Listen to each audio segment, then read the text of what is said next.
Pensez à vous abonner, à liker, à commenter et à partager les vidéos pour aider les livres à trouver leur public. Vous pouvez soutenir mon travail sur ma page Tipeee en suivant le lien en description. Je vous souhaite une bonne écoute.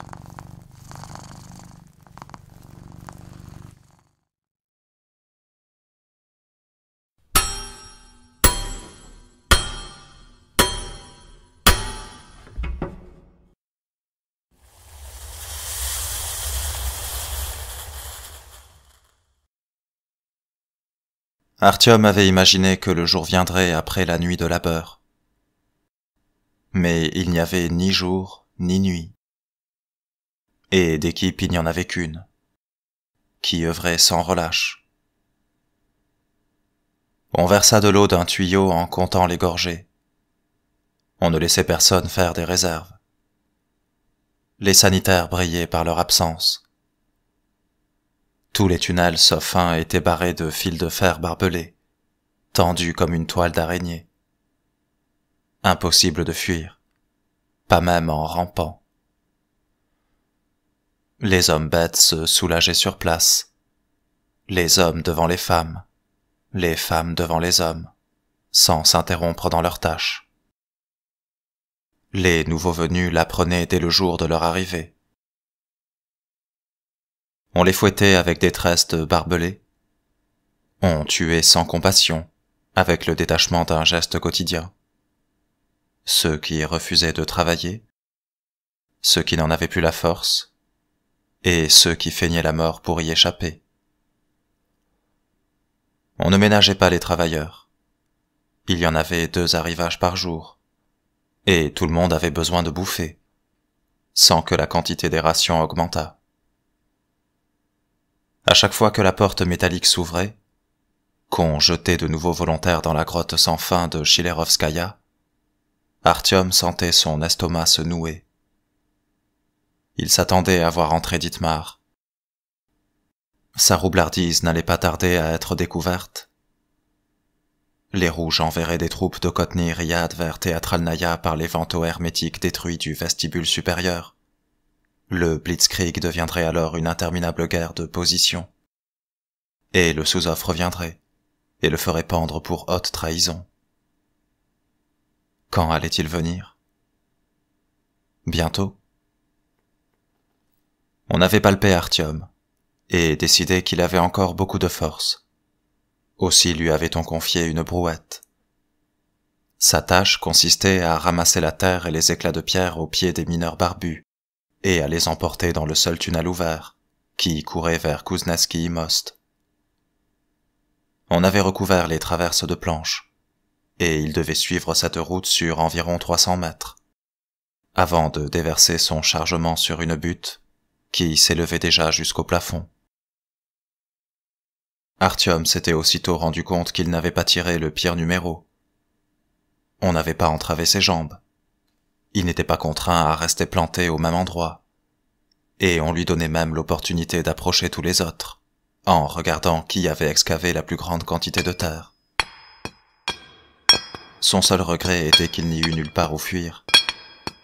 En revanche, cela lui avait permis de retrouver Omer.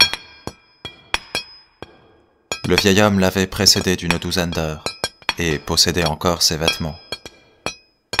Il avait eu le temps d'assimiler ce qu'il était permis de faire, et ce qui était interdit. Il était interdit de tirer au flanc. Interdit de faire semblant de travailler. Interdit de regarder quiconque dans les yeux en lui parlant. Le bavardage sans contact visuel était toléré. Dans cette usine à gravats et à dépouilles, il était impossible d'entendre une conversation à plus d'un pas de distance. Malgré son âge, Omer tenait bon. Sans larmes ni lamentation, l'air concentré, il donnait des coups de pioche dans la paroi devant lui, ni trop vite ni trop lentement, pour ne pas gaspiller ses forces. Il était trempé, maculé de boue, les épaules déchirées et tachées de carmin. Ses lèvres étaient couvertes de morsures. Je suis venu te chercher, Nikolai Ivanovitch, dit Artyom en s'adressant à la paroi près du vieillard. Mais j'ai comme l'impression qu'on va y rester tous les deux. Merci. C'est 20. Lui souffla Homer en accompagnant chaque mot d'un coup de pioche. 7. Ordure. Déloyale. Ne laissera partir personne. On trouvera bien un moyen, lui promit Artyom. Leur conversation fut décousue. Il était interdit de reconduire la brouette trop souvent au même endroit. Les gardiens y veillaient et distribuaient des coups de fouet aux contrevenants. Les fils de fer hérissés de pointe arrachaient la peau à l'aller, comme au retour. Alors, tu es allé à Teatralnaya? Ouais. Vu Umbar? Les rouges l'ont arrêté. Une dénonciation. Parce qu'il écoutait la radio. Ils l'ont pris et fusillé. Devant moi. Pas eu le temps de parler. Dommage. Un chic type. Artyom ramassa les gravats d'Homer, puis ceux d'un homme bossu à l'autre extrémité de la station, puis ceux d'une femme à la poitrine tombante, qui l'aida à se relever, en profitant d'un nuage de poussière qui les soustrayait à la vue des gardiens. Puis il retourna près du vieil homme. Il n'était pas seul, Umbar. D'autres ont pris contact. Des gens venus d'une autre ville, jusqu'à Moscou. De Polyarny-et-Zori, peut-être. Des gens, dis-tu? Où sont-ils? Jamais croisés. Les rouges les trouvent et les font disparaître. Ils les abattent, les emmènent à Loubianka. Ceux qui sont venus, ceux qui les ont vus et ceux qui en ont entendu parler. Peut-être craignent-ils qu'ils aident la Hanse contre eux. Artyom ramassa de nouveaux gravats abattus par Homer. Puis il courut vers un jeune homme dégingandé pour ramasser les siens. Enfin vers un caucasien ventripotent qui avait excavé un monticule imposant de terre et de roches, mu par la volonté farouche de rester en vie. Dans le brouillard et la poussière, il crut reconnaître une silhouette familière. Mais il n'avait aucune raison valable de s'en approcher. « Est-ce que tu me crois ? J'en ai parlé à Melnik, mais il ne me croit pas. Il dit que ce sont des chimères. » Discuter avec Umbar en personne.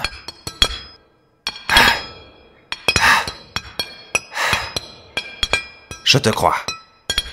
Comprends pas, mais je te crois. Merci, grand-père. Merci 1000 fois. Ou des espions, des agents, de quelqu'un. Je ne sais pas. Artyom avait tout ramassé jusqu'à la dernière miette, avant de reprendre sa course. Quelqu'un lui fit signe de la main pour être délesté de ses excavations. Il eut l'agréable surprise de tomber sur Lyoka. Le broker était exténué, zébré de coups de fouet, mais il souriait à pleines dents. « Et voilà que tu nous rejoins toi aussi ? T'es vivant ?» fit Artyom en lui offrant un sourire franc. Revoir le broker le soulagea, même dans ces conditions. « Je suis une ressource trop précieuse pour être mis au rebut, hein. Ça a pas marché avec la Légion. Pas vraiment, non. » Lyoka jetait autour de lui des regards à la dérobée, tout en aidant Artyom à charger la brouette. « Ce n'est sans doute pas mon truc, » ajouta-t-il. « Et puis on n'échappe pas à la mission de sa vie. » Il accompagna cette dernière remarque d'un coup de tête discret, vers des petits tas d'excréments séchés. Un garde-chiourme bondit vers eux, et les fouetta tous les deux. Artyom rentra la tête dans les épaules pour la protéger. Il courut jusqu'au tunnel, déchargea sa brouette, revint dans la station et regarda autour de lui. Ce furent les gardiens qui le hélèrent. Il les rejoignit à côté de la femme qui l'avait aidé à se relever pour qu'elle survive encore. Mais elle n'avait tenu que quelques dizaines de minutes avant de choir de nouveau. Les surveillants lui braquaient une lampe dans les yeux, mais ceux-ci ne voyaient plus que les ténèbres. Un des gardiens écarta Artyom du canon de sa Kalachnikov. Un autre raffermit sa prise sur une barre métallique, ajusta son cou et fit voler la tête de la femme en éclats, comme un œuf. Artyom oublia l'arme, bondit, reçut un coup de baramine sur l'épaule, un coup de crosse dans la figure, et des coups de botte quand il fut à terre. On lui plongea dans la bouche le canon métallique et humide d'une arme, en lui écorchant le palais avec le guidon. « T'en veux encore, fils de chienne? T'en veux encore? Debout !» On le remit sur ses pieds. On chargea le cadavre de la femme dans sa brouette, et on lui fit signe de dégager. « Où ça ?» Il récolta une tape derrière la tête, mais on l'accompagna. La femme n'était pas bien installée dans la brouette. Ses jambes dépassaient, et ce qui restait de sa tête pendait. Il la pria silencieusement de patienter un peu. Pour sa première fois, on lui montra comment traiter ces déchets-là. Les morts étaient transportés par le chemin de planche, jusqu'à la montagne de terre qui bouchait le tunnel vers Kuznetsky-Most. Là, on les jetait pêle-mêle avec les gravats. Parfois, les éboulements venaient habiller les cadavres nus, leur obturer la bouche et les oreilles de sable et de glaise. Les funérailles se résumaient à cela. Suite à cet épisode, Artyom ne voulut s'approcher ni d'Omer ni de Lyoka. Les surveillants l'avaient remarqué. Ainsi Omer fut-il remplacé par des hommes très différents, certains encore vigoureux, d'autres usés, des Kirghizes et des Russes et des Azéris et des Tadjiks. Chacun donnait à Artyom des éclats de pierre, chacun lui arrachait des forces. Bientôt les minutes de chargement ne suffirent plus à reposer ses jambes, ni les minutes de transport à détendre ses bras. Il se retournait à chaque grincement de la porte. N'était-ce pas Dietmar? Ne venait-on pas pour lui? Il supporta l'effort jusqu'à faillir tomber. Alors seulement il revint voir le vieillard. Omer l'attendait, fourbu lui aussi. « Pourquoi? Les rouges. Pourquoi? Eux seuls savent. » Ils ne laissent pas filtrer l'information. Tu crois qu'ils sont en relation avec Poliarny et Zori eux-mêmes, et qu'ils le cachent à tout le monde? Ils leur mentent. Ils négocient avec eux. Quelle serait la teneur des négociations? Qui sait ce dont les rouges ont besoin? Il y a la famine chez eux. Leurs champignons pourrissent. Peut-être demandent-ils qu'on leur fournisse des vivres, si là-haut ils ont des terres arables. N'importe quoi. Un gardien passa près d'eux et les siffla, l'air de dire « Toi, toi, toi et toi. La bouffe c'est maintenant, on se grouille. » On apporta une bassine d'eau grasse. On leur ordonna de manger avec les mains. Artyom était encore incapable d'approcher son nez de cette graille, alors que d'autres l'avalaient bruyamment, en se dépêchant d'en ingurgiter le plus possible. Seul avantage, Omer était de repos en même temps que lui, et ils eurent 10 minutes de conversation sans pioche ni brouette. Je suis allé à la surface. J'ai marché rue Tverskaya, vers la station Teatralnaya. Et là-haut, quelqu'un prenait en chasse tous ceux qui empruntaient la rue. Un véritable véhicule blindé, et une moto. Ils ont eu 4 de leurs stalkers. Et moi aussi, ils ont voulu me... Mais pour une raison que j'ignore, ils m'ont épargné. Cela dit, ils m'ont trouvé rapidement. Omer haussa les épaules, puis forma une cuillère de ses doigts. La plongea dans le liquide, la porta à la bouche, en sentit le contenu et eut un air pensif. Puis j'ai rebroussé chemin. Il y avait personne. Je suis arrivé à destination sans combinaison de protection. Et tu sais quoi? Je me suis retrouvé sous la pluie. Sous la pluie? Répéta le vieillard en levant le regard. Oui, sous la pluie, ricana Artyom. Autour d'eux, on se pressait pour accéder à la bassine. On se bousculait comme des porcs autour d'une auge, et on lapait à qui mieux. Artyom ne voyait rien de cela. Au lieu de quoi, des gens élancés coiffés de chapeaux à large bord passaient et repassaient devant ses yeux, pendant qu'il regardait la pluie tomber d'un ciel sans nuages, encombré de machines volantes. « Je suis un imbécile », se dit-il à lui-même. « Je te laisse imaginer la scène. Je marche sous la pluie en rêvassant à tout un tas de trucs. Des avions, qui ressemblent à des dirigeables avec des ailes transparentes comme celles des mouches, mais beaucoup plus grandes, comme celles des libellules plutôt. Et tout est si lumineux, coloré. On se croirait à la parade. Et la pluie qui tombe. Enfin, c'est ce dont j'ai rêvé. » Il prononça la dernière phrase d'une voix plus basse. Les hommes bêtes bouffaient. Il ne fallait pas les distraire par de telles hérésies. Ils n'avaient que faire des rêves d'Artyom. Ils avaient leur auge, et leur objectif était de survivre dans cette station, encore quelque temps. Sans les eaux grasses, ils n'auraient jamais pu l'atteindre. Omer, lui, l'écoutait attentivement, sans manger. « Et des petits wagonnets, » dit-il en s'éclaircissant la voix, « en lieu et place des voitures. »« Oui, » confirma Artyom perplexe. « Des wagonnets à 4 places. »« Tu les as vus? Tu as vu cela, là-haut? » »« Je les ai vus. Comme si je me rappelais un rêve. Tu me suis? » ?»« Et toi, comment tu sais cela? »« Cela vient de mon livre, de mon cahier.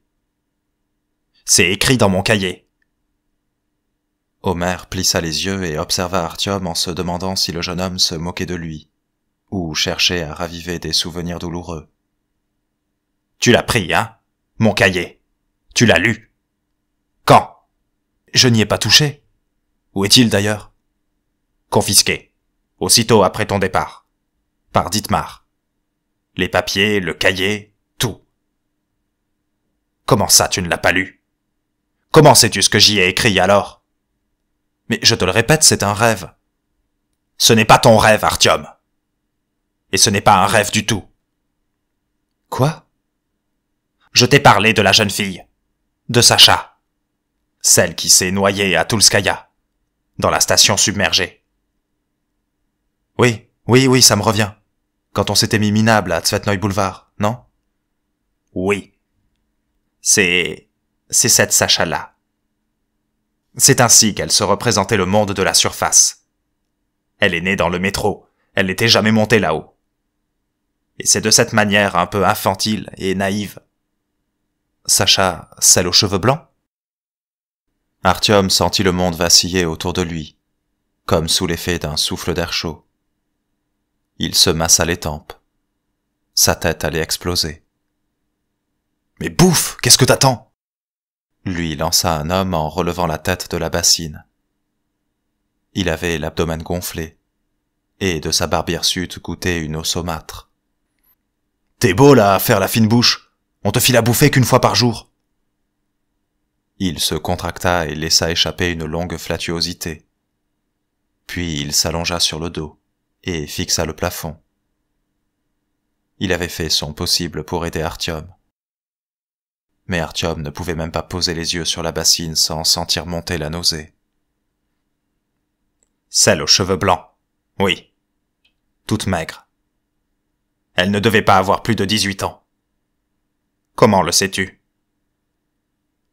Omer se leva en se tenant le dos. Je ne comprends pas. Je me souviens pas des circonstances, mais j'ai vu tout ça de mes yeux. dit Artyom en levant la main comme pour attraper un avion imaginaire près de lui. Tu l'as pris. Mon cahier. J'en suis certain. Lança le vieil homme d'une voix ferme et peu amène. Ce n'est pas possible autrement. Pourquoi est-ce que tu mens? Mais je l'ai jamais pris, ton foutu cahier, s'exclama Artyom. J'en ai rien à cirer de tes histoires. Tu essaies de m'asticoter, petit merdeux. Artyom se leva et, sans attendre le coup de sifflet, s'empara de sa brouette. Puis il regretta son geste.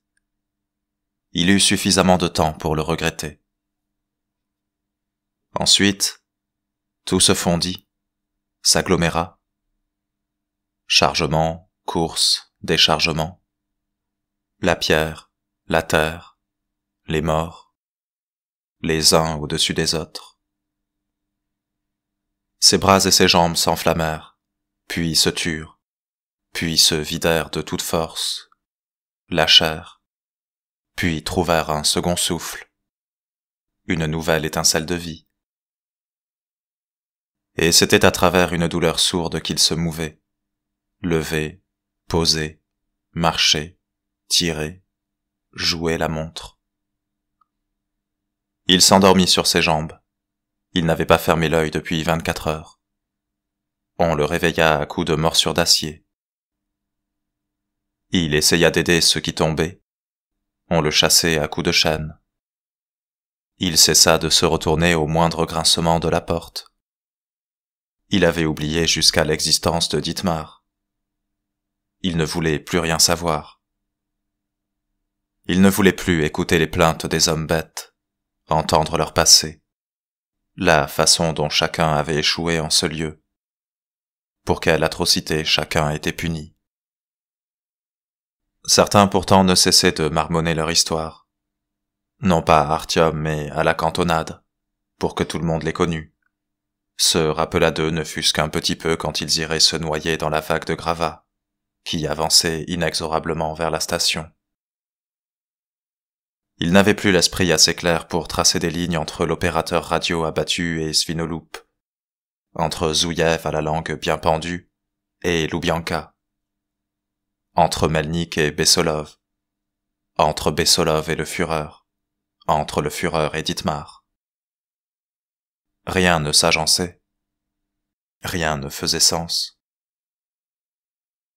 Pour remplacer les lignes noires tracées au crayon invisible, les nuages de poussière et les auges pleines d'eau grasse, Artyom invoquait les engins volants ventrus aux ailes de libellule dans l'univers de béton qui l'entourait.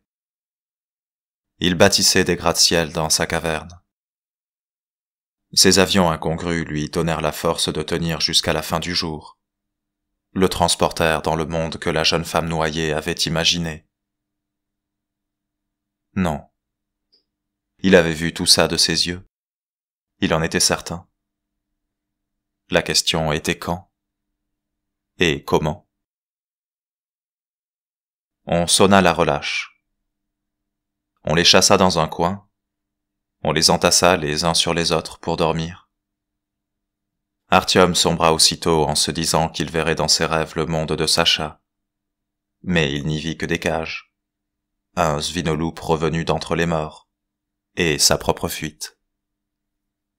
Seulement, dans son rêve, il ne courait pas dans un couloir rectiligne vers la liberté, mais dans un labyrinthe tortueux, sans issue. Puis le rêve prit fin quand on sonna la reprise du travail. Une nouvelle journée commença, à moins que ce ne fût une nuit, pendant laquelle il apprit à bâfrer dans loge avec les autres, en réprimant sa nausée, pendant laquelle il se retint de venir porter assistance à un vieillard qu'on malmenait, pendant laquelle il cessa de compter les brouettés de terre et les brouettés de dépouilles. Les barbelés tressés avaient mis à mal ses vêtements. Les morsures du métal suintaient en permanence un liquide carmin, et ce carmin se diluait de plus en plus pour tendre vers le rose. Le groupe A l'avait quitté, comme le résus négatif, pour laisser la place à une compote diluée. Personne ne pouvait partager son sang avec lui, remplacer ce qui avait été perdu. Letyaga l'avait attendu autant qu'il pouvait se le permettre, puis avait rebroussé chemin. Il ne pouvait agir sans ordre, et le seul ordre concernant Artyom que pouvait donner Melnik, c'était de le rayer des listes. Dietmar non plus n'était pas venu le chercher pour le pendre. Il était sans doute trop occupé sur le front. Ainsi Artyom ne connut-il ni salut, ni damnation. Ainsi passa un autre cycle circadien. Il chargeait sans souffler mot les gravats d'Homère, qui le laissaient faire en silence. Nikolai Ivanovitch était en piteux état. Livide, il titubait légèrement. Artyom aurait bien voulu le plaindre ou l'aider, mais le vieil homme ne lui en laissait pas l'occasion. Il en voulait à Artyom d'avoir menti au sujet de ses cahiers, et de lui avoir redonné espoir. Il fit l'effort de discuter avec un Lyoka à bout de force. Comment creusait-on une salle pareille? Qui dirigeait les travailleurs? Qui avait suggéré de démonter les tubulures? Lyoka pointa le doigt vers un homme aux yeux bridés. Celui-là s'appelait Farouk. Il avait participé à la construction de Moscou City. Il avait des lieutenants, Abdourakim et Ali. C'était à eux qu'on avait confié la direction des opérations. Le Reich n'avait pas trouvé d'autres professionnels des travaux publics. Farouk marchait sur le chantier sans chaîne, l'air important, encadré par ses suppléants. Mais quand il s'agissait de manger, il était au même régime que tout le monde. Il piochait dans l'auge à pleines mains.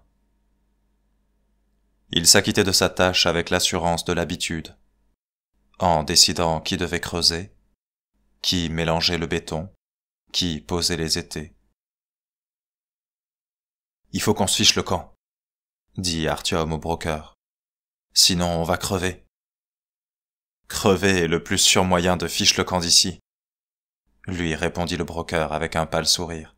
« Alors vas-y le premier. Tu feras office d'unité de reconnaissance. » Au 4e jour, Dietmar ne se montra pas. Pas plus que Letyaga. Quant à Artyom, il n'avait même plus la force de penser à la fuite. En revanche, le désir de vivre était toujours présent, et se renforçait à chaque heure qui passait. Il n'était pas motivé par la vengeance, par la découverte d'une vérité, par l'envie de revoir des proches ou de finir une tâche en cours. Il ne voulait plus vivre que pour vivre. À cette fin, il avait appris à ne pas recevoir de nouvelles morsures de barbelés. Le goût immonde des ordures le faisait vomir, mais il s'obligeait à retourner à la mangeoire pour en retirer ne fût-ce que quelques grammes de force. Il avait appris à travailler sans voir ce qui se passait autour de lui, à l'exception des avions libellules. Cet aveuglement ne venait pas sans contrepartie. Lorsqu'autour de soi des gens à bout de force se font briser la tête, et qu'on se tait, le non-dit s'accumule, fermente, pourrit. Après les coups de fouet, le pus de l'âme s'écoulait avec la douleur, et le sang. Mais quand ces plaies commencèrent à se refermer, et qu'une croûte se forma à la surface, Artyom se mit à pourrir de l'intérieur. Quand on sonna la relâche, il ne put s'endormir.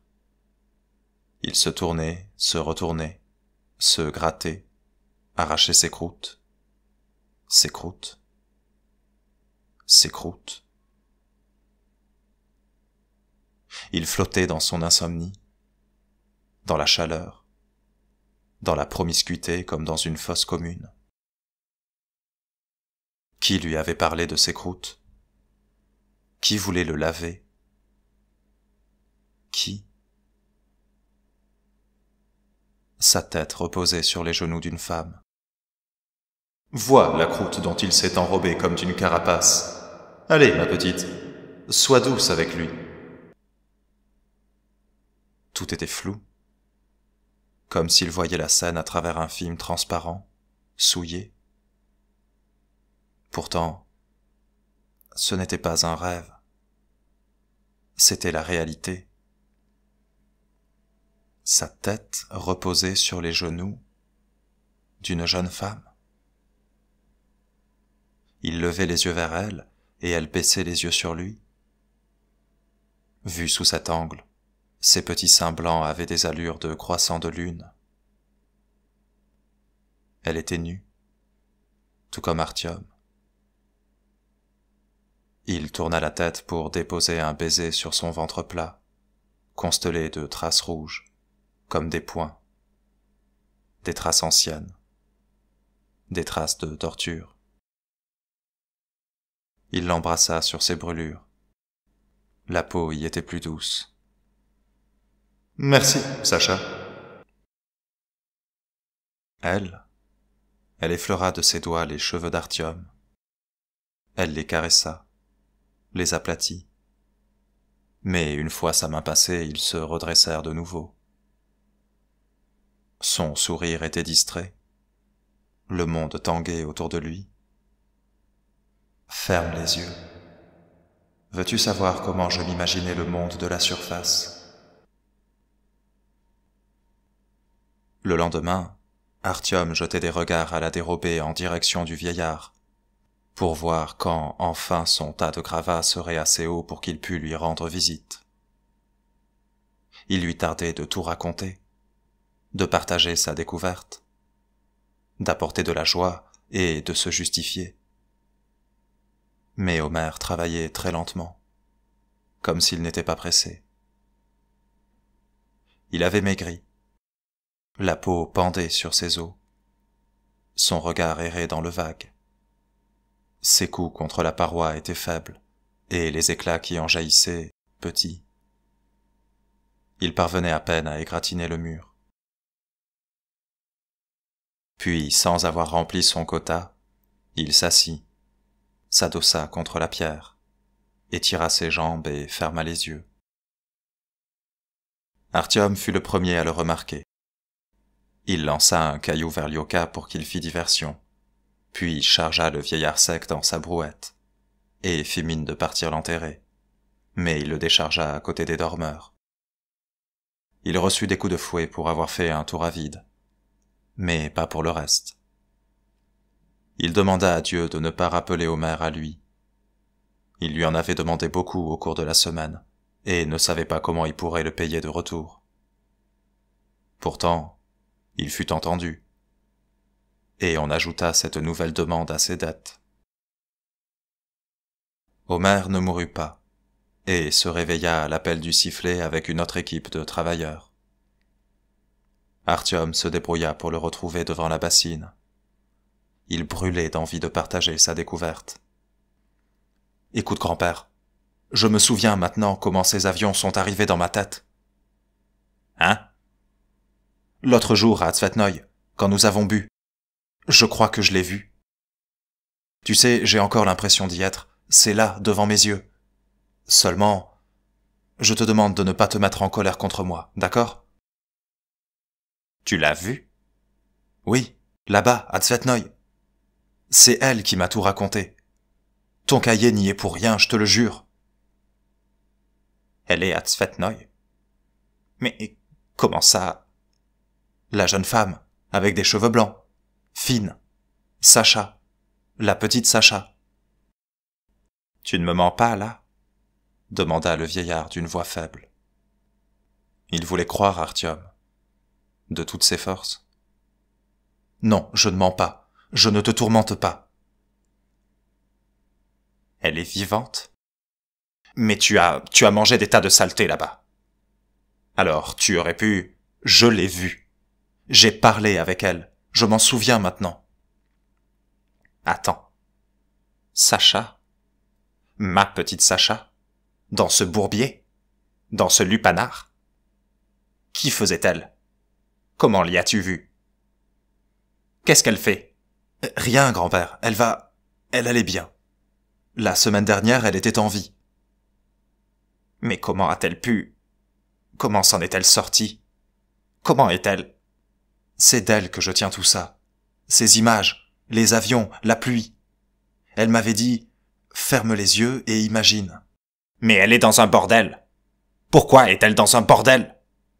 Doucement, calme-toi, grand-père. Faut pas que tu t'inquiètes comme ça. Elle est dans un bordel, oui. Mais toi et moi... voilà. Tu vois bien où nous sommes. Le bordel n'est peut-être pas le pire des destins. Il faut la faire sortir. Il faut lui faire quitter cet endroit. Et nous le ferons, grand-père. Absolument. Si seulement quelqu'un pouvait nous faire sortir d'ici. Assieds-toi. Assieds-toi donc.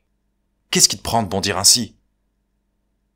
Sacha avait donné des forces à Omer, et l'espoir trompa l'organisme. Mais la supercherie ne dura pas longtemps. Le vieil homme peinait à manier sa pioche. Il n'était plus le maître de son outil. L'outil était devenu son maître, et le faisait tanguer à chaque coup porté. Avant, il n'y avait nulle part où fuir de cette station. Désormais, toute fuite était impossible. Demander au gardien quoi que ce fût pour le vieillard équivalait à signer son arrêt de mort.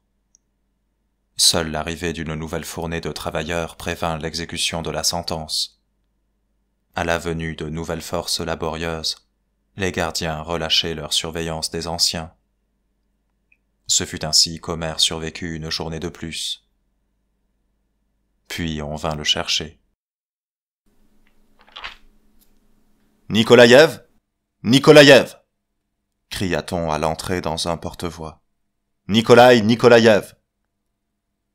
Omer rentra la tête dans les épaules et accéléra la cadence pour faire sa part de travail, avant d'être fusillé.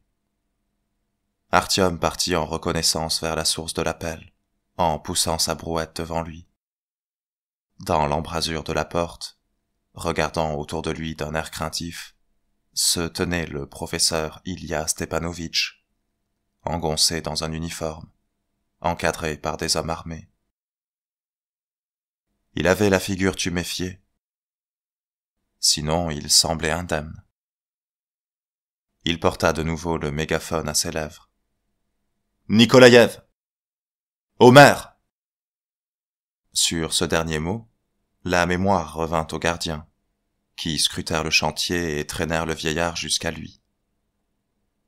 Le professeur descendit les marches une à une, et se mit à parler à l'oreille sale du vieil homme, en grimaçant sous la puanteur.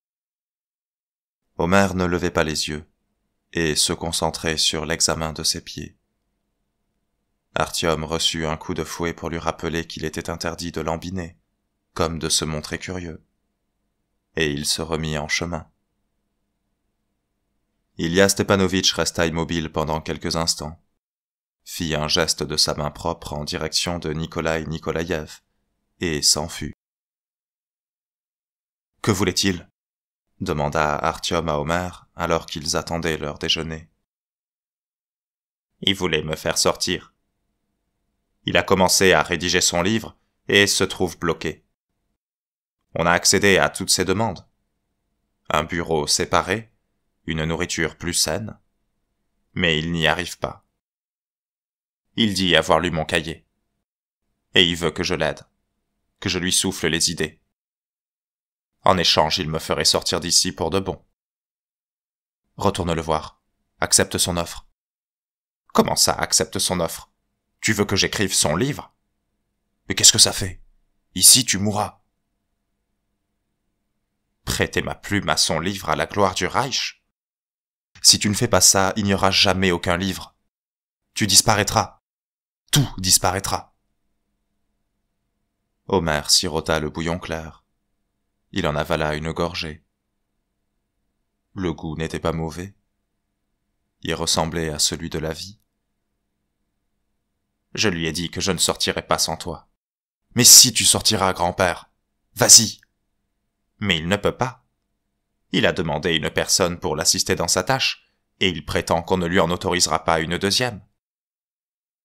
Et Dietmar, il en dit quoi? Dietmar a été tué, à Teatralnaya. Les Rouges ont réussi à passer et ils l'ont tué, le jour de l'assaut. Le professeur fait désormais partie du cercle rapproché du Führer, qui a beaucoup aimé l'idée du livre. On avait tué Dietmar. Artyom resta suspendu dans le néant des tunnels.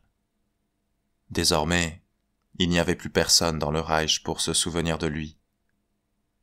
De traître, de prisonnier de guerre et d'agent double, il devenait un dégénéré anonyme, un esclave sans valeur. Il n'avait plus rien à attendre, plus rien à redouter, plus rien à quoi se raccrocher. On l'avait égaré dans cet espace vital en expansion, et il n'y avait plus personne pour venir l'y chercher.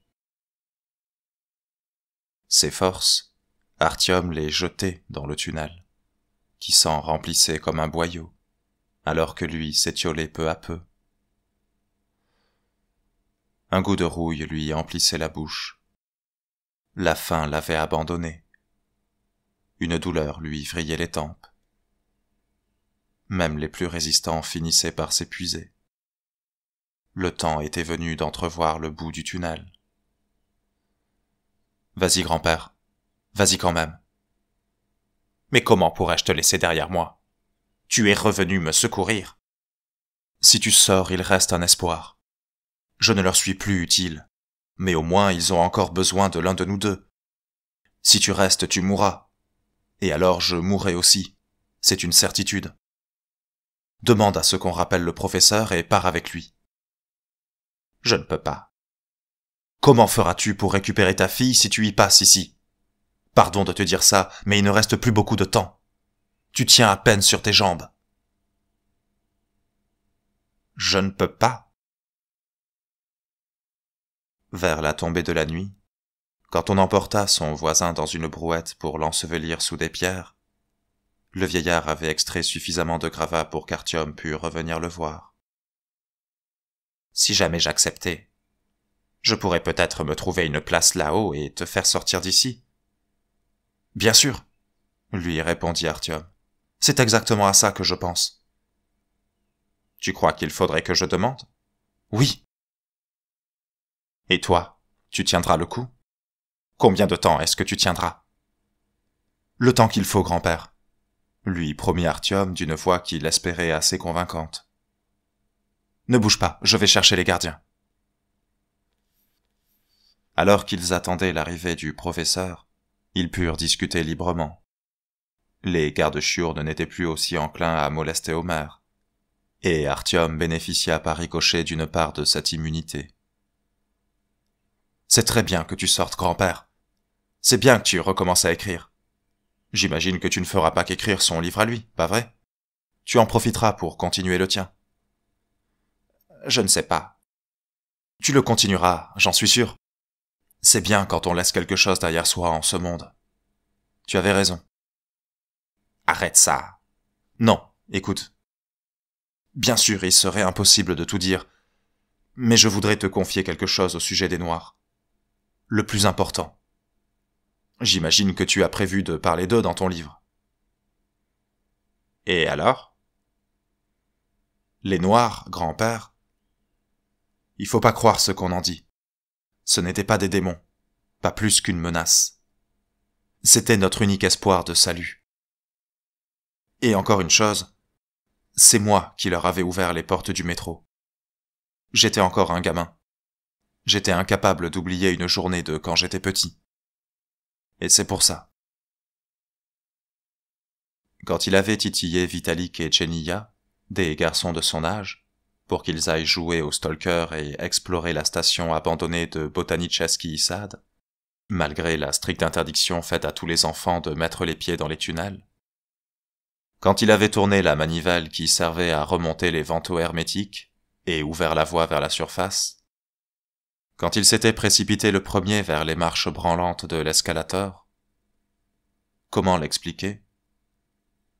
La seule chose qu'il avait en tête, c'était revoir sa mère. La maman qu'il avait accompagnée au parc où il y avait des glaces et des canards. En montant à la surface, il était parti vers un rendez-vous avec sa mère, qui lui manquait cruellement. Les autres, Il les avait entraînés avec lui parce qu'une expédition en solitaire le terrifiait. Quant au noir, il l'avait vu non pas de l'extérieur, mais directement du dedans. Un enfant esseulé, un orphelin, qui s'était égaré dans leur monde. Et à peine l'avait-il entrevu qu'il l'avait apprivoisé. Non, il l'avait adopté. C'était lui qui pensait qu'il l'avait apprivoisé. Il avait alors vécu dans la crainte qu'il l'enchaîne, qu'il lui apprenne à leur obéir, qu'il le tresse contre les hommes. Il avait eu peur qu'ils veuillent devenir ses maîtres, alors qu'il n'en avait que faire. Il l'avait tout simplement pris en pitié, et dans leur compassion l'avait protégé. Cette même compassion les avait incités à sauver l'humanité qui survivait sous terre. Mais les hommes avaient bien trop régressé pour cela. Aussi les Noirs avaient-ils besoin d'un ambassadeur, d'un interprète. Artyom, qu'ils avaient recueilli, était capable de percevoir leur langage. Si seulement il avait appris à le transposer en russe, car tel était le rôle qui lui avait été attribué. Devenir une passerelle entre l'homme nouveau et l'homme ancien. Mais Artyom avait pris peur. Incapable d'accorder sa confiance, il était terrifié par les voix dans sa tête, par ses rêves, par ses visions. Il ne se fiait ni à eux, ni à lui-même. Ce fut la peur qui le poussa à accepter de trouver un moyen d'éradiquer les Noirs, de faire pleuvoir des flammes sur le berceau de l'humanité nouvelle, le jardin botanique, là même où un petit Artyom de 4 ans s'était promené main dans la main avec sa maman. Avant d'autoriser le lancement des missiles, avant de transmettre à Melnik les coordonnées de la frappe, il avait disposé d'une seconde. Pendant ce laps de temps, il leur avait permis de pénétrer dans son esprit. Et eux, sachant leur condamnation inéluctable, lui avaient montré le visage souriant de sa mère. Non pour chercher à se protéger, mais par pure compassion. Il lui avait laissé cette image en héritage, en lui faisant savoir par sa voix à elle qu'il l'aimait et qu'il lui pardonnait. À cet instant, il aurait encore pu changer le destin, annuler le lancement des missiles, couper la radio. Mais la peur l'avait arrêté une fois de plus. Quand la première salve avait touché sa cible, il ne restait plus personne pour aimer Artyom. Plus personne à qui demander pardon. Quant au visage de sa mère, il avait disparu à jamais, alors que le jardin botanique s'était transformé en asphalte fondu, jonché de charbon, en des kilomètres carrés de suie et de cendres. Le petit Artyom n'avait plus nulle part où aller. Une fois redescendu de la tour Ostankino, il était rentré chez lui, à VDNKH. On l'y avait accueilli en héros, en libérateur, comme un saint qui avait réussi à terrasser le dragon. Mais il était toujours rongé par la peur, pas tant de perdre la raison que de passer pour fou. Aussi n'avait-il raconté à personne, hormis Anna et Melnik, ce qui s'était réellement passé. Et les 2 personnes à qui il avait confessé avoir détruit le dernier espoir de l'humanité de remonter un jour à la surface, ne l'avaient pas cru. Ce ne fut qu'1 an après que des souvenirs commencèrent à remonter à la surface, et notamment celui d'une voix, d'un appel qui s'était échappé de la radio, alors qu'il venait d'installer l'antenne, avec Ullmann, dans la tour Ostankino. Mais ce n'était pas Artyom qui portait le casque à ce moment-là, et peut-être que cette voix était le fruit de son imagination. Auquel cas, alors tout était fini. Plus de retour possible.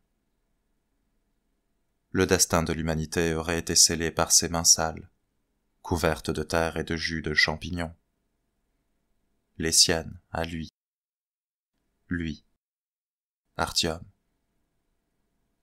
il aurait condamné l'humanité à la réclusion à perpétuité dans le métro, pour des générations et des générations.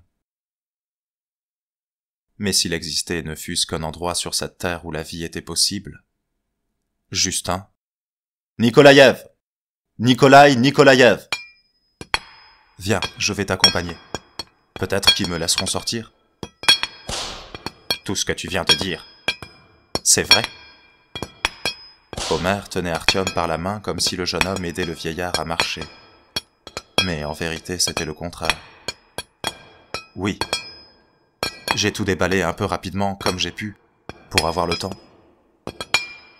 Quand je te ferai sortir, tu me raconteras cette histoire plus en détail, n'est-ce pas? De façon plus construite. Omer le regarda dans les yeux. Pour que rien ne soit omis dans le livre. Pour que je n'écrive rien de travers. Bien sûr, quand tu me sortiras d'ici. Mais ça, c'est le plus important. J'ai seulement... Je voulais te le raconter. Tu me crois?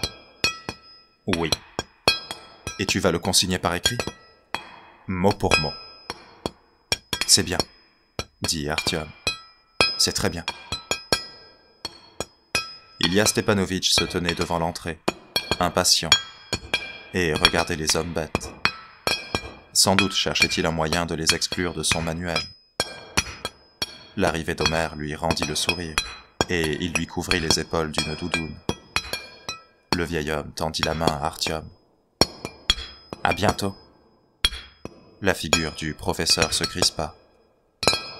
Il savait qu'il n'y aurait pas de bientôt, mais ne voulait pas se chamailler là-dessus. Artyom le savait lui aussi, et il éprouvait les mêmes réticences. « Ilya Stepanovitch !» apostropha-t-il le professeur alors que celui-ci conduisait Omer vers le monde des vivants. L'autre se retourna à contre-cœur. Les gardiens se réveillèrent, et un fouet en barbelé tressé s'envola au-dessus d'Artyom. « Votre épouse a accouché? Doit-on vous féliciter pour une fille ou pour un garçon ?» Le teint d'Ilya Stepanovitch vira au gris. Il prit 10 ans en un instant. « Un mort-né !» murmura-t-il du bout des lèvres. La porte tonna, et le fouet mordit les épaules d'Artyom. Le sang coula. Parfait, qu'il coule. Que tout ce qui le taraudait en dedans se déversa hors de lui. Quand on apporta loge, Artyom ne baffera pas sans raison. Il le fit à la mémoire de Dietmar. C'était très bien qu'il eût pu faire sortir le vieil homme. C'était très bien qu'il eût réussi à le convaincre qu'il pouvait le faire sortir de ce trou. Et c'était très bien qu'il ne s'en fût pas convaincu lui-même. Au moins, il ne s'agitait plus quand la porte s'ouvrait. Il n'espérait rien, ne comptait plus les jours. Vivre dans une dimension atemporelle était bien plus facile. Il tirait également de la satisfaction d'avoir pu transmettre à Omer ce qu'il considérait comme le plus important au sujet des Noirs et de lui-même. Il était heureux d'avoir eu assez de souffle et de temps. Cela rendait le sentiment d'être oublié de tous moins effroyable. Les événements suivaient leur cours, là-bas, dans d'autres stations. La guerre y grondait, sûrement. Mais Chilerovskaya ne se sentait nullement concernée par ce remue-ménage. Un ordre immuable y régnait. L'espace vital gagnait sur la roche. Le tunnel qui courait vers Kuznetsky Most se remplissait de cadavres et de gravats, dont le monticule se rapprochait inexorablement de la station. Artyom s'étiolait de jour en jour, mais s'efforçait de continuer à exister. Lyoka, le broker, était devenu un squelette ambulant, et faisait malgré tout de son mieux pour ne pas lui laisser le record de longévité. Ils ne se parlaient plus, ayant épuisé tous les sujets de conversation. Certains forçats avaient essayé de fuir. Ils s'étaient jetés en poussant de grands cris, qui sur les gardes, qui sur les barbelés.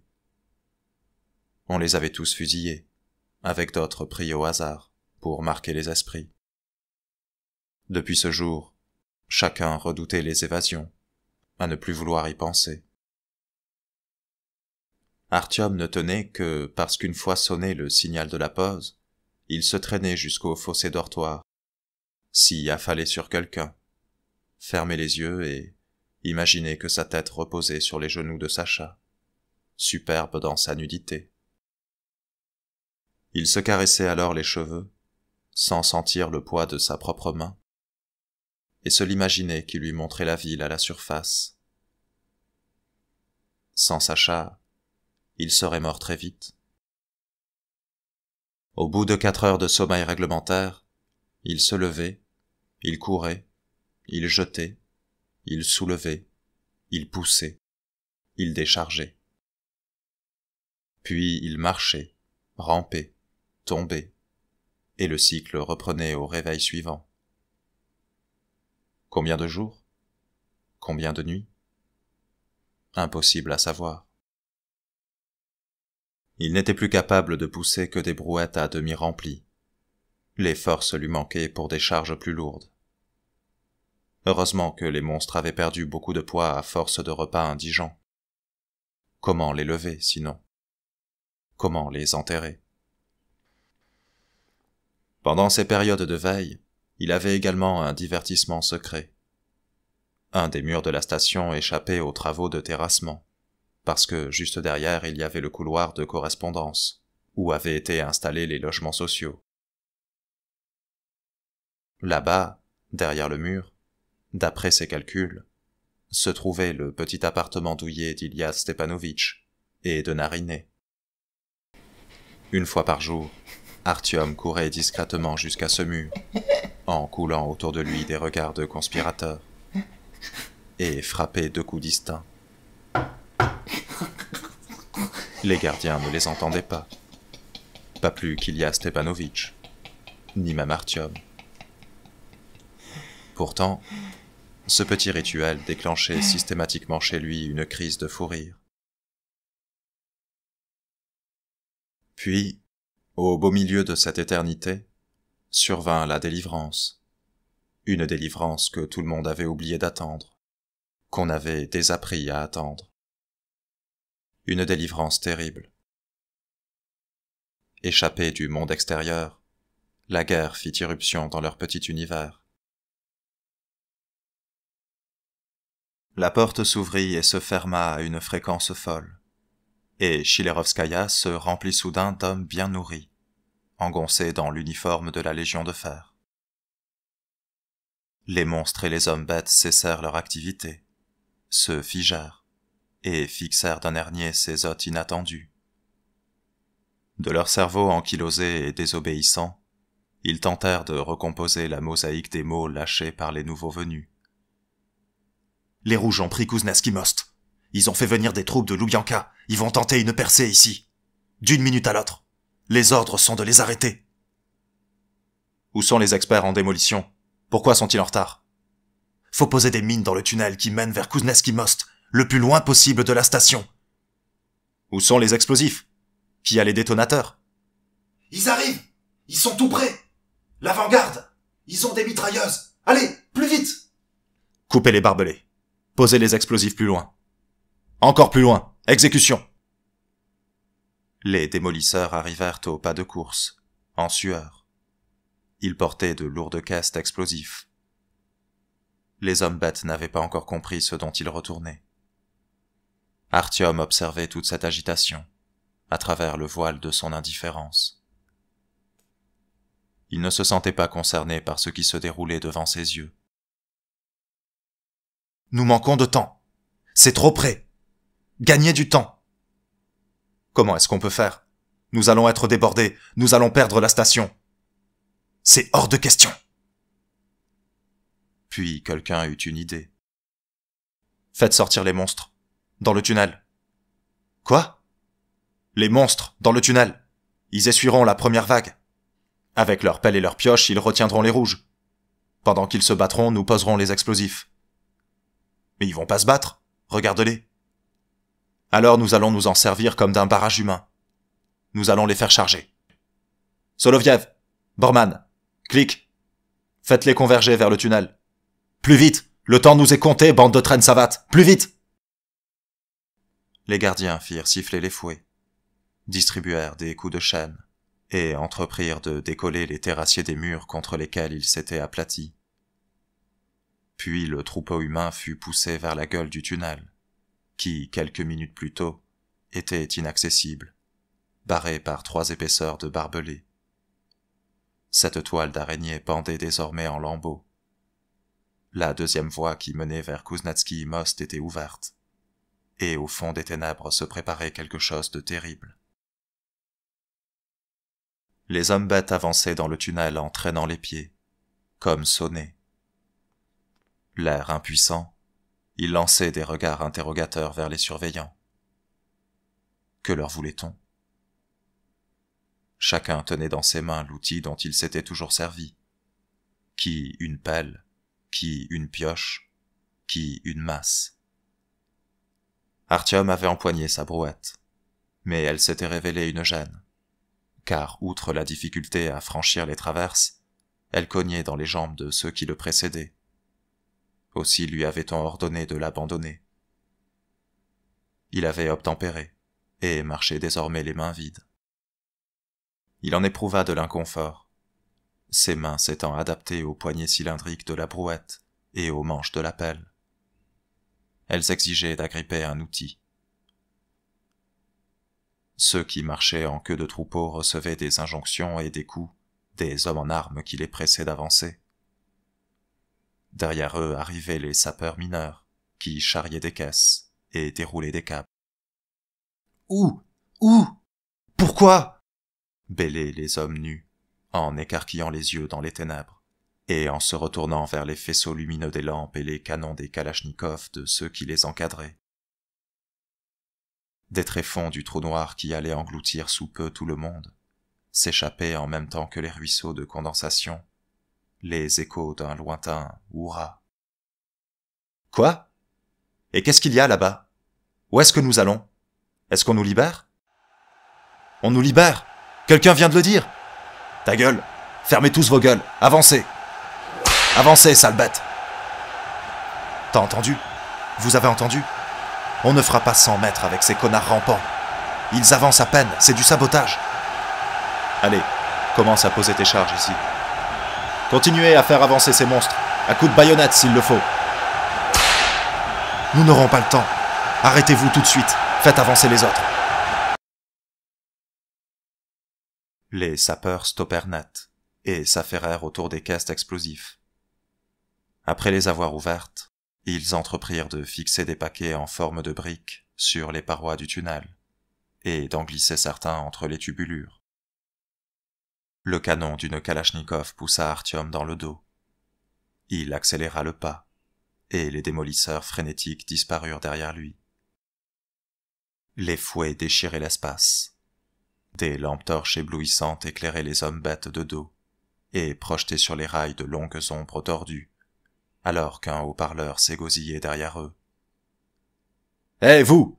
Vous tous! Vous êtes destinés à accomplir une grande tâche.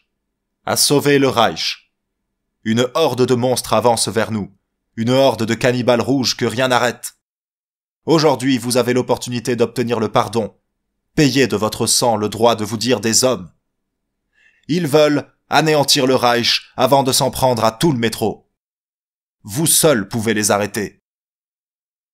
Ils voulaient nous frapper dans le dos, mais ils ignoraient que vous étiez nos fidèles gardiens. Ils ont de meilleures armes, mais vous n'êtes pas désarmés. Vous n'avez rien à perdre. Alors vous n'avez rien à redouter. Hein? Ah non, moi j'y vais pas. Je veux pas, je sais pas me battre. Une détonation déchira les tympans. Son écho dévora celui du cri. Aussitôt, sans attendre que le troupeau comprît ce qui venait de se produire, des tirs d'armes automatiques frappèrent derrière la tête les hommes bêtes à la traîne. Ici, quelqu'un laissa échapper un dernier soupir. Là, un autre hurla, mortellement blessé. Une femme poussa un long cri aigu.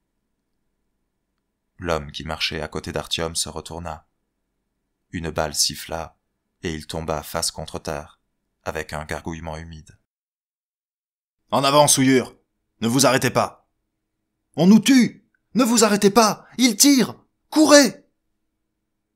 Artyom bouscula un dos bossu, se glissa entre des formes humaines à l'arrêt, tendit la main à un adolescent tombé et l'aida à se remettre debout, l'oublia aussitôt, et en se retournant sans cesse vers ceux qui les prenaient pour cible, se fraya un chemin vers le cœur du troupeau, à l'abri.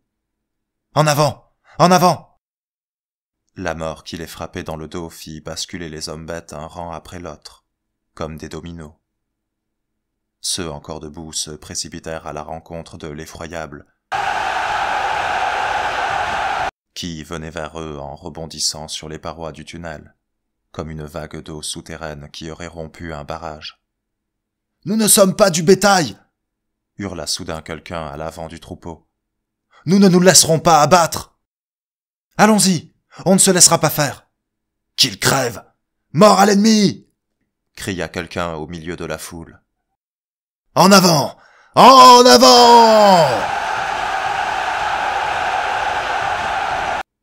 Et, aussi lentement que les rouages d'une machine à vapeur, comme un malade réveillé, la foule nue et hirsute d'hommes bêtes dégingandés, armés de pioches et de masses, commença à prendre de la vitesse, à chercher un second souffle pour brandir ses outils au-dessus des têtes, pour tuer au moins un ennemi avant de succomber. « À mort! Nous ne nous rendrons pas! En avant !» Une minute plus tard, tout le monde courait en mugissant, en criant, en pleurant.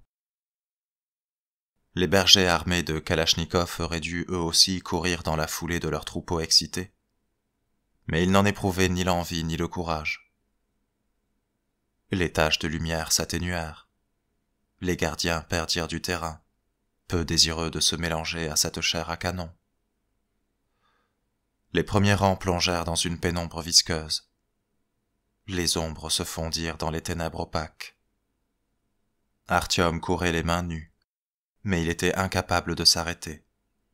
Quiconque prendrait ce risque dans cette coulée de lave vivante serait emporté et piétiné sur le champ. Sans le reconnaître, il rattrapa Lyoka qui courait comme un automate, les yeux injectés de sang. Puis il le dépassa.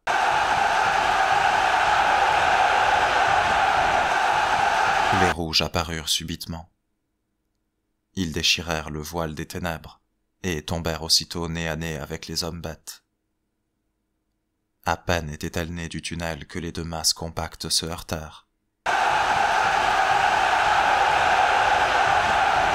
Ils n'avaient aucune lampe, à l'instar du troupeau de Chilerovskaya. Ils couraient dans l'obscurité à l'aveuglette. Les premiers rangs eurent à peine le temps de brandir les pioches. Une déflagration retentit derrière eux. La terre trembla. Le souffle chaud de l'explosion balaya les derniers rangs des hommes qui couraient. Le tunnel résonna comme les trompettes de Jéricho. Toutes les lampes s'éteignirent en un instant, et au même moment se turent toutes les kalachnikovs. Il n'y eut plus rien qu'une noirceur absolue, dense, comme si le monde avait disparu, remplacé à jamais par les ténèbres, sans espoir de retour. Artyom devint aveugle et sourd, comme tous ceux qui le suivaient et le précédaient.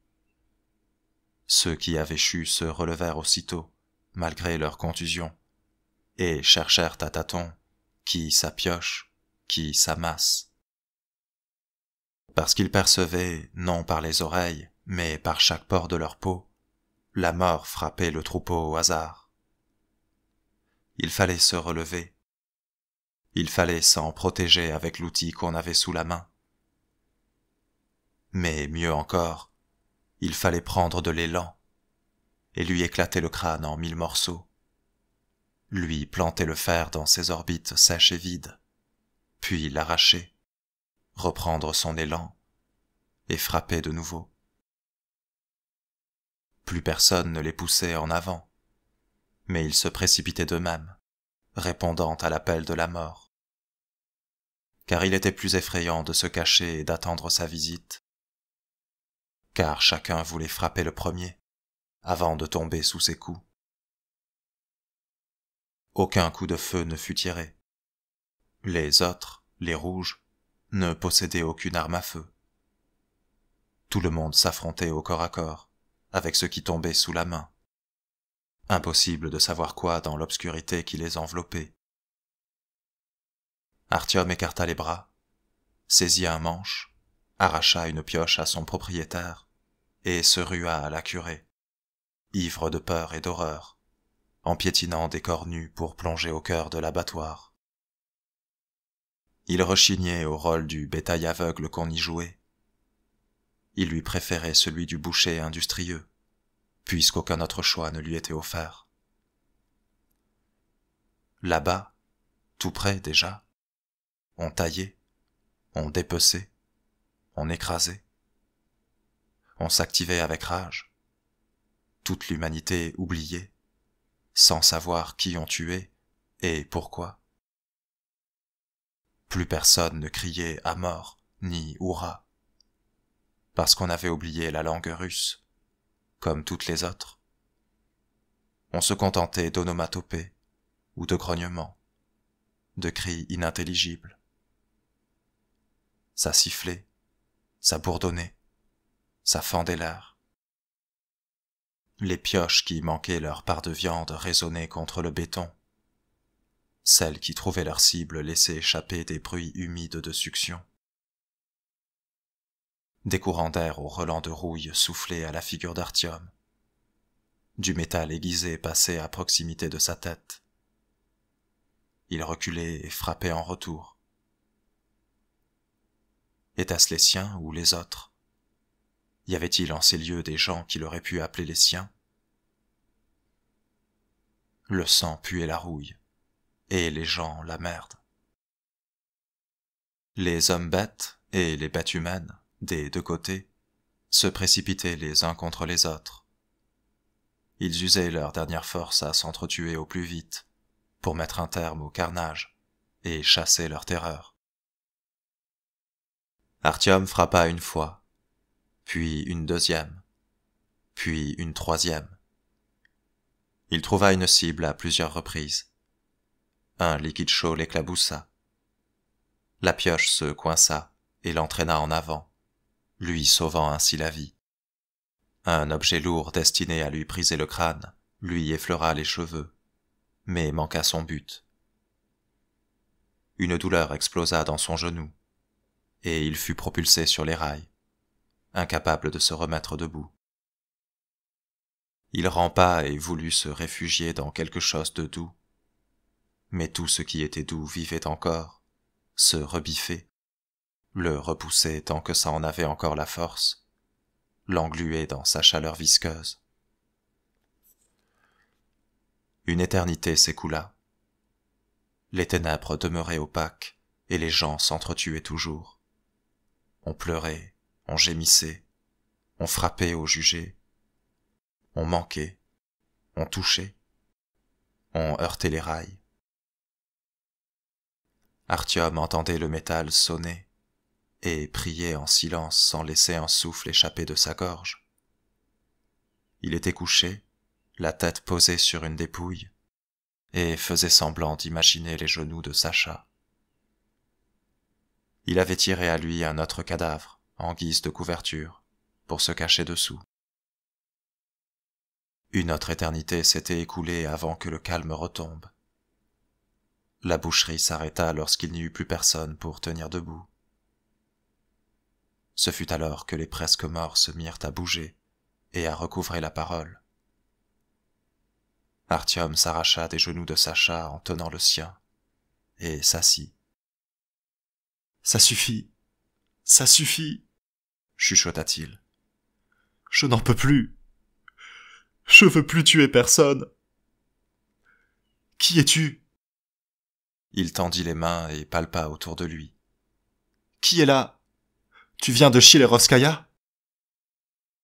Moi, j'en viens, s'éleva une voix quelque part. Nous sommes de Loubianka, Répondit-on tout près. De Loubianka? Vous êtes des fascistes cannibales de la Légion de Fer? Nous venons de Chilerovskaya, répondit Artyom. Nous sommes des monstres, des prisonniers. On nous a envoyés en première ligne comme boucliers humains. Nous venons de Loubianka, lui répondit-on. Nous sommes des prisonniers politiques. On nous a lâchés devant, on nous a envoyés vers Pouchkinskaya, comme de la chair à canon, pour précéder les troupes régulières. Pour que nous encaissions le premier choc, comme de la chair à canon, répéta Artyom.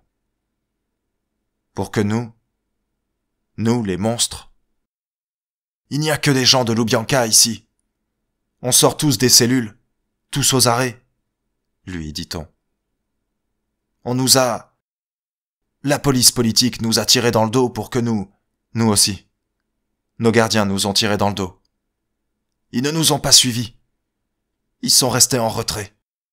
Ils ont fait exploser le tunnel derrière nous. Il n'y a plus nulle part.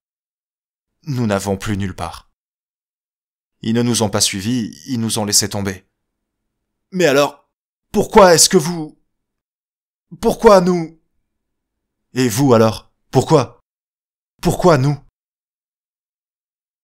Quelqu'un fournit un douloureux effort surhumain pour ramper comme un ver en direction de la voix d'Artyom. Celui-ci l'entendait approcher, mais n'était plus capable de porter un seul coup. L'homme aux jambes brisées peinait à réduire la distance. Alors Artyom partit à sa rencontre, tendit la main, verrouilla leurs doigts et le tira vers lui. « Pourquoi nous avez-vous fait ça? Pardon. Mon Dieu, pardon. » Ils se serrèrent l'un contre l'autre. Artyom le prit dans ses bras. On eût dit un homme d'âge mûr. Leurs fronts se touchèrent. L'homme était secoué par des sanglots. Artyom eut un spasme violent, et des larmes ruisselèrent sur ses joues. Après avoir pleuré, l'homme poussa un soupir, et mourut. Alors Artyom le lâcha à son tour. Il resta allongé sans bouger. Un ressort s'actionna dans sa tête. De Loubianka? Qui d'autre est de Loubianka? Des carcasses s'animèrent çà et là. On essaya de bouger des bras brisés. On s'efforça de réfléchir avec des crânes enfoncés. On émit des sons. Des mots coulèrent d'eux-mêmes. Ma petite Natacha, tu veux bien mettre de l'eau à chauffer? J'ai apporté un gâteau. On s'appelle dès que je rentre de Turquie, hein? J'ai construit Moscou City, moi. Ouais, monsieur. Pourquoi il fait si noir? J'ai peur du noir. Allume, Serioja. Bon Dieu, mais grand-mère, mais qu'est-ce que tu fais là? Pourquoi t'es venue? Nous allons étendre notre espace vital pour que chacun ait sa place. Donnez-moi de l'eau. De l'eau. Alianka, petite polissonne. Je suis de Loubianka, moi. Artyom avança sur 2 coudes et un genou, vers l'origine de cette dernière voix. Qui ça? Parle, n'aie pas peur. C'est toi? Où es-tu? Et toi, qui t'es? Demanda une femme. Zouyev. Est-ce que Zouyev était avec vous? De quoi tu parles? Il n'y avait aucun... Zouyev! Hurla Artyom. Igor Zouyev! Est-ce que t'es vivant? Zouyev! Il se mit debout sur une jambe et sauta à cloche-pied, à l'aveuglette, en se tenant aux tubulures. Zouyev! Igor Zouyev! Qui est Igor Zouyev de Kotny Riyad? De Prospect Marksa? Mais ça suffit! Arrête de hurler! Les autres vont rappliquer! Et si on allait au ciné ce soir? Ce serait dommage de rester à la maison par un temps pareil. Igor ne répondait pas. Peut-être était-il couché tout près, mais avec une moitié de crâne défoncé, il était moins aisé de faire la conversation. Peut-être que ce petit malin s'était caché, et se taisait pour ne pas qu'on le retrouve. Igor Zouiev, qui partageait sa cellule? Qui l'a entendu parler des survivants dans d'autres villes, à Poliarny et Zori, qui sont venus jusqu'à Moscou? Qui partageait sa cellule? Zouiev! Quoi? Il racontait des histoires, qu'il y avait des survivants dans d'autres villes, des survivants venus jusqu'à Moscou. Si vous saviez la quantité de merde qui se perd à Chilerovskaya. Il est pas ici. Il y a pas de Zouiev ici. Quoi? Qui a dit ça? Où es-tu? Il y a pas de Zouiev. Ils l'ont remis à la Hanse. Attends, ne bouge pas. Répète. Où es-tu? Où es-tu, bordel? Parle, ne te cache pas.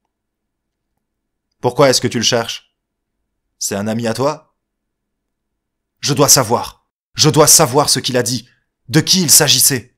Où sont-ils arrivés? D'où étaient-ils partis? Pourquoi le remettre à la Hanse? Tes gens, ils venaient pas de Poliarny et Zori. Poliarny et Zori, c'est de la connerie. Ce sont les agents provocateurs qui parlent de Poliarny et Zori, ces fils de pute. Ils font courir les bruits. Ce sont nos gars qui sont revenus. De boulevard Rokozovskovo. Nos ouvriers de choc. Ceux qui travaillaient sur le chantier du siècle.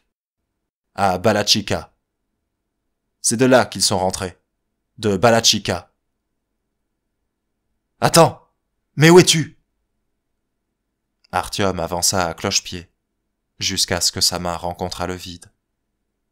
Il tomba, se releva, puis il s'assit et reprit sa progression vers la voie. Et là tout. C'est une belle ville, Kazan. Il y a une magnifique mosquée là-bas. Je serais devenu riche avec toute cette merde, si seulement j'avais pu emporter tout d'un seul coup. Je viens de Kazan, moi. Ma matrone, elle vient de la campagne. Nous sommes des Kairoulines, par mon grand-père. La matrone, elle ne parle même pas russe. Où es-tu? C'est toi qui parlais de ceux qui sont revenus? Est-ce que Balachika est toujours debout? Et Poliarny et Zori aurait été détruite? Je comprends pas bien. Voulez-vous un peu de lait dans votre thé? Qui c'est qui a survécu là-haut?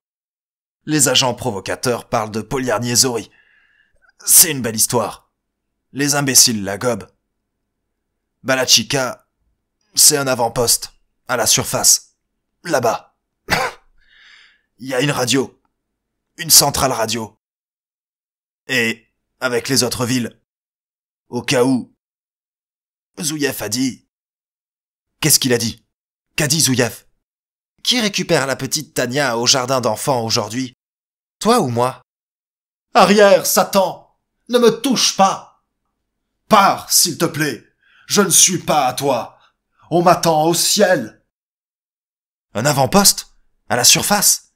J'ai pas compris qui le construit. Et de quelle radio s'agit-il? Une quinte de toux lui répondit. Où es-tu? Réponds! Pourquoi une radio? C'est quand même des gros connards, ces fascistes, hein.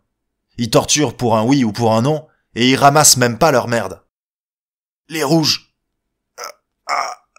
C'est la ligne rouge qui construit. En haut. À Balachika. Une base spéciale. Station et avant-poste. Pour remplacer le métro. Station radio. Ils ont mis des gens là-bas. Il y a une station à Balachika? Quelle station? Ils ont envoyé des gens de boulevard Rokozovskovo. Ceux-là, ils sont rentrés seuls. Et ils captent? Est-ce qu'ils captent là-bas? Dis. Un sifflement s'échappa de la gorge de l'homme qui parlait, et il s'en fut comme s'il n'avait jamais existé. Des ténèbres aux ténèbres. Artyom eut beau secouer les vivants et passer des pactes avec les morts, ses efforts furent vains. « À Balachika !» répétait-il sans cesse pour lui-même. Il voulait garder intacte cette conversation dans sa mémoire, pour ne pas décider un beau jour qu'elle venait de son imagination. Abba la chica, abba la chica, abba la chica, abba la chica. Désormais, Artyom n'avait plus le droit de mourir. Désormais, il était dans l'obligation de sortir de sous ce monceau de cadavres, de s'extraire de l'intestin de béton, de renaître, de panser ses plaies, pour marcher, ramper vers cette satanée Palachika, qui et quoi qu'il y eût installé là-bas. Il se releva et s'agrippa aux tubulures comme à la main de sa mère. Le chemin vers Chilerovskaya était coupé. Les rouges occupaient Kuznetsky Most. Ils n'avançaient pas leurs troupes, ayant sans doute appris que le tunnel était effondré. Pourtant Artyom ne pouvait pas se rendre sur leur territoire. Il se souvint de la discontinuité dans la paroi. Peut-être y avait-il là un moyen de rejoindre une autre ligne. Il rebroussa chemin à cloche-pied, en tâtant prudemment le mur. Il trouva l'ouverture, s'y engouffra. Des rats en jaillirent. Si seulement il avait été un rat ne se perdait jamais, même avec les yeux crevés. Une brise lui caressa les cheveux, aussi douce que les doigts de Sacha. Il leva la tête. Le souffle le caressa de nouveau. Cette fois le visage, doux et enjoué comme celui d'une mère. Artyom saisit le vide entre ses doigts, se cassa les ongles sur le béton et effleura du métal. Un étrier scellé dans le mur. Un autre. Une échelle dans un puits de ventilation qui montait vers la surface. C'était par là que l'air s'engouffrait. « Hé !» cria-t-il. « Oh là ! Vous autres ! Venez ! Il y a une sortie ! Un puits d'aération vers la surface. On peut sortir, vous m'entendez ? Hé les monstres ! On peut remonter à la surface ! Là-haut ? Mais t'es pas bien ? Lâchèrent des voix. Oui, là-haut ! Suivez-moi ! Ils avaient peur. Ils ne lui faisaient pas confiance. Ils ne savaient pas que là-haut il y avait du vent, de la pluie, et qu'on ne mourrait pas dès qu'on y posait le pied. Il devait leur donner l'exemple. Il enroula ses doigts déformés autour de l'étrier, qui était de dimension idéale, sauta, en saisit un autre, hissa sa jambe abîmée. Puis il poursuivit l'ascension à la force des bras. La tête lui tournait. Il glissait, perdait ses prises, mais se rattrapait aussitôt à un autre étrier. Il ne sentait plus sa jambe cassée, ni son dos lacéré, ni ses mains sanglantes. Il progressait tant bien que mal, sautillait sur sa jambe valide, rampait. Il risqua un coup d'œil en bas. On grimpait derrière lui. Son exemple n'avait pas été vain. Il laissa passer quelques instants avant de reprendre son ascension.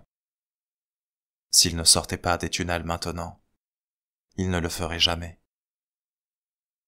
Il n'aurait pas su dire combien de temps il s'était débattu dans le boyau vertical, et il n'en avait cure.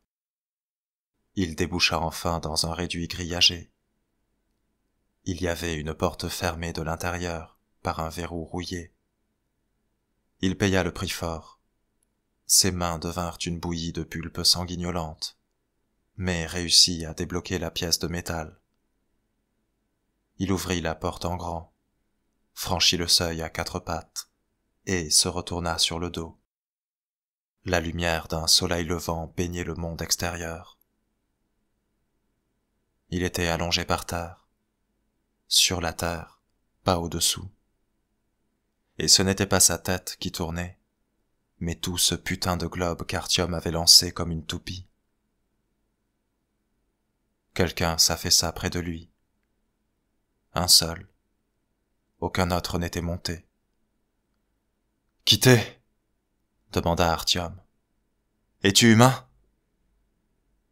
Il n'avait plus la force de se retourner vers le seul être qui l'avait suivi, alors qu'il souriait béatement au ciel d'un rose matinal à travers ses paupières closes.